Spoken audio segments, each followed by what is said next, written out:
राम राम जी, मुझे आप लोगों से बहुत जरूरी बात करनी है क्योंकि मैं 2 दिन से बहुत ज्यादा परेशान हूँ क्योंकि कंटिन्यू मेरे पास डीएम आ रहे हैं कि जो लखनऊ वाला इंसिडेंट हुआ इसमें मैंने कुछ बोला क्यों नहीं, एक्शन क्यों नहीं लिया, थप्पड़ क्यों नहीं मारा। और कुछ लोग मुझे ही गलत समझ रहे हैं, कुछ मीम्स पे लिख रहे हैं कि ये तो हंस रही थी, मजे ले रही थी। कि पब्लिक में कोई मुझे ऐसा टच करके जाएगा उसमें मुझे खुशी होगी, मुझे मजे आएंगे।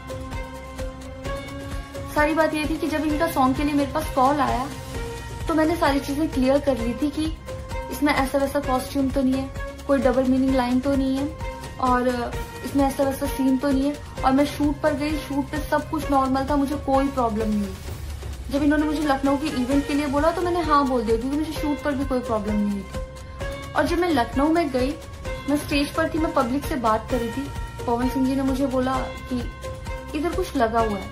उससे थोड़ी देर पहले ही मेरी ड्रेस वो न्यू थी, साड़ी में नीचे टैग लगा रह गया था। तो मेरे दिमाग में आया कि शायद ब्लाउज का भी टैग लटक रहा होगा। मैं हंसकर उस चीज को दबा रही थी कि अगर मेरा टैग लगा भी है तो वो चीज जिस टाइम मैं पब्लिक से माइक में बात कर रही हूँ उस टाइम ना बोल के साइड में भी बोली जा सकती है, इसलिए मैं उस चीज को उस टाइम पे दबा रही थी। मैंने हंस के टाला, अवॉइड किया और फिर दोबारा बात करने लगी। वो बोले नहीं कुछ लगा है, नहीं कुछ लगा है। तो मैंने कहा नहीं लगा, वो बोले लगा हुआ है। तो मुझे लगा कि शायद ये तो मेरे को लग रहा था कि कुछ लगा है इसलिए ये बोल रहे हैं। और पर फिर भी मैंने हंस के वहां पे टाला, पब्लिक से अपनी बात कंप्लीट की। कंप्लीट करने के बाद जब मैं अपने टीम मेंबर से मैंने पूछा साइड में जाके कि कुछ लगा है, क्या लगा है, उन्होंने बोला कुछ भी नहीं लगा था। जब मैंने देखा मेरे सच में कुछ नहीं लगा था, तब मुझे बहुत ज्यादा बुरा लगा, गुस्सा आया और रोना भी आया। लेकिन मुझे ये नहीं समझ आया कि मैं अब क्या करूं यहाँ पर, क्योंकि जहां मैं गई थी लखनऊ में, पवन सिंह जी खुद भी वहीं के रहने वाले हैं, उसी जगह पर इवेंट था। जितना वो क्राउड था वो सारा उनका फैन बेस था। उनको भगवान बोल रहे थे और भक्त बोल बोल के उनके पैरों में गिर रहे थे। वो उनका फैन बेस था, क्राउड था। तो मुझे समझ नहीं आया कि मैं क्या करूं। अगर मैं कुछ भी बोलती तो क्या वो लोग मुझे सपोर्ट करते। मेरे साथ कुल 3-4 बंदे यहाँ से गए थे, तो वहां जितना क्राउड था क्या वो लोग मेरा साथ देता। मैंने सोचा मैं बैक स्टेज जाके बात करूंगी। इतनी देर में थोड़ी देर रील्स बन के अचानक से वो उतर के चले गए बीच में इवेंट की। थोड़ी देर मैंने रील बनाई, अनाउंस ये किया गया कि अभी इवेंट दोबारा स्टार्ट होगा। डिनर के लिए अनाउंस कर दिया गया, मैं भी उतर के चली गई और इवेंट वहां पे खत्म हो चुका था। अनाउंस किया गया था सिर्फ कि दोबारा होगा। नेक्स्ट जब मैं घर आई तो मैंने देखा ये बहुत बड़ा मैटर बन चुका था। मैंने उन लोगों से कांटेक्ट करने की कोशिश की, किसी ने मेरा फोन पिक नहीं किया, ना ही उन लोगों ने फोन करके मुझसे हालचाल पूछा कि परेशान हो या कुछ भी, नहीं, कोई हालचाल नहीं दिया। मैं पोस्ट करना चाहती थी, जो लोग लिख रहे थे कि मजे आए या हंस रही है, मैं रिप्लाई में पोस्ट करना चाहती थी।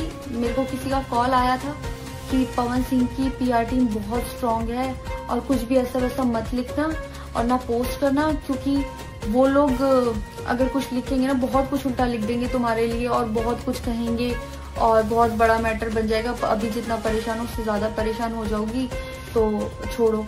मैंने ये सोच के इस चीज को अवॉइड किया। मुझे लगा 1-2 दिन में मैटर थोड़ा ठंडा हो जाएगा, कोई बात नहीं। मैंने कहा पर्सनली कभी बात करूंगी इस बारे में से। लेकिन बढ़ता जा रहा है, ऊपर से ना उनकी तरफ से कोई रिप्लाई मिला और मुझे नहीं पता कि ऐसे में मुझे क्या करना चाहिए था और क्या करना चाहिए। आप लोग मुझे बताओ, मुझे इससे में क्या करना चाहिए। मैं बिल्कुल भी सपोर्ट नहीं करती कि हाँ ये चीज नॉर्मल है या इसको नॉर्मल समझूं। किसी भी लड़की को उसके बिना परमिशन के टच करना ही पहली बात बहुत गलत है, और फिर इस तरीके से टच करना तो हद से ज्यादा गलत है। यही सेम चीज अगर हरियाणा में हुई होती ना तो मुझे जवाब देने की जरूरत नहीं पड़ती। यहाँ की पब्लिक अपने आप जवाब दे देती, यहाँ की ऑडियंस फुल सपोर्ट करती और जवाब देती। लेकिन मैं उनकी जगह पर थी, वो यहाँ पे नहीं थी। इससे मुझे ये लेसन मिला है कि मैं भोजपुरी इंडस्ट्री में अब काम नहीं करूंगी। आर्टिस्ट हूँ तो नई नई चीजें ट्राई करने का मन करता है कि ये भी ट्राई करूँ, ये भी ट्राई करूँ, ये भी ट्राई करूँ। कुछ भी अलग सा आता है तो करने का मन करता है कि कुछ अलग होगा, कुछ नया ट्राई करती हूँ। और वो भी पवन सिंह जैसे सीनियर आर्टिस्ट के साथ कोलैबोरेशन थी तो हुआ कि हाँ कर लेती हूँ। होता है अगर वो भी नहीं होते तब भी अगर कोई मेरे पास मराठी का भी प्रोजेक्ट आता तो मैं सोचती कि हाँ कुछ चेंज होगा, कुछ नया सीखने को मिलेगा, ट्राई करती हूँ। पर ये भोजपुरी में काम करने के मेरे साइड इफेक्ट थे जो मेरे साथ हुए।